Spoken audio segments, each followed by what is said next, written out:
Ito po yung smart tag natin na coin type. So, para makonect nyo po siya, kailangan yung iPhone na gamit nyo, iPhone X pataas. Tapos, pagka open nyo ng iPhone nyo, hanapin nyo lang tong Find My Device. Ito po yung logo niya. Ayan. Click nyo lang po yan. Pag nahanap nyo na yon, makikita nyo yan. Dito sa loob, meron ditong People. Ayan. Tapos Device. Tapos Item. Dito tayo sa Items. Tapos click nyo tong plus sign. Tapos, pero bago nyo gawin yan, kailangan i-on nyo muna yung Bluetooth. Ayan. On nyo muna yung Bluetooth para makonect nyo po itong smart tag natin. So, click nyo tong Add Other Item. Tapos, magsa-searching na yan. Pindutin nyo ito ng isang beses. Ayan. Minsan tutunog siya, minsan hindi. Tapos, pag lumabas na tong HBO2, connect nyo lang. Tapos, lagyan nyo lang ng name. Lagyan natin Coin White. Lagyan natin.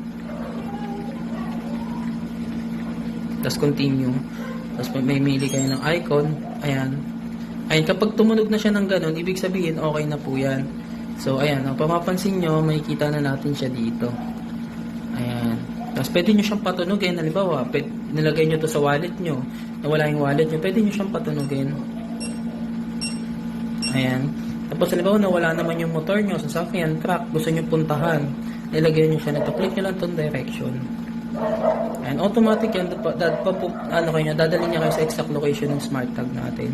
Ang kagandahan dito, wala na tong SIM card. So, ano lang siya, kukonect nyo lang siya sa iPhone.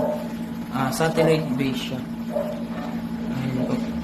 Ayan, sa mga interested, message lang po kayo sa amin.